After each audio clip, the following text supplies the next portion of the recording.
Episodio diverso dei 3 minuti grezzi. Oggi perché non sono al mio tavolo isolata col mio microfono e le mie cose, ma sono in cucina dove di solito faccio colazione. Infatti diciamo che sto facendo una colazione super prolungata perché dopo aver fatto colazione mi sto trattenendo col mio portatile per leggere le email, comunicare con gli amici, eccetera.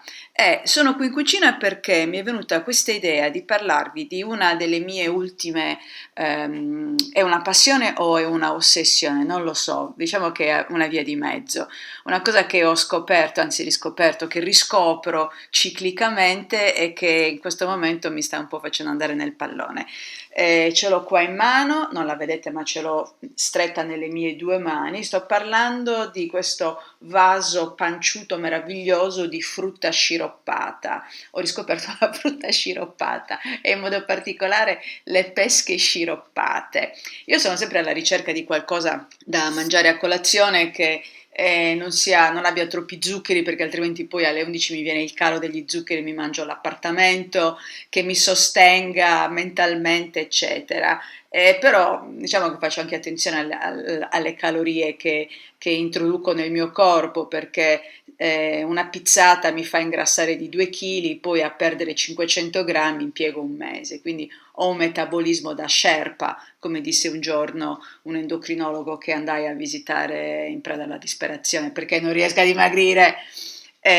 Comunque, le pesche sciroppate ho scoperto, forse in generale tutta la frutta sciroppata, ma adesso in particolare le pesche sciroppate hanno un contenuto calorico abbastanza contenuto, molto meno del muesli.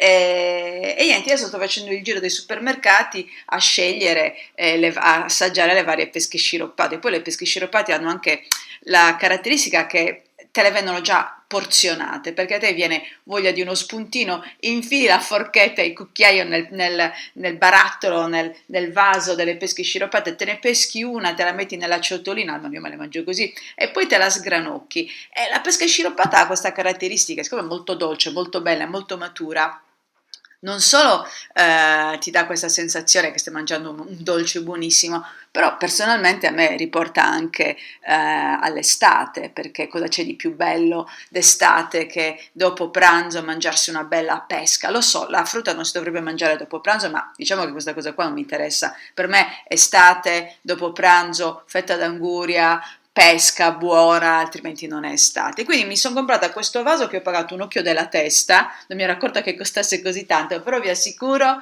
ne è valsa la pena e adesso vi sto godendo le mie pesche sciroppate.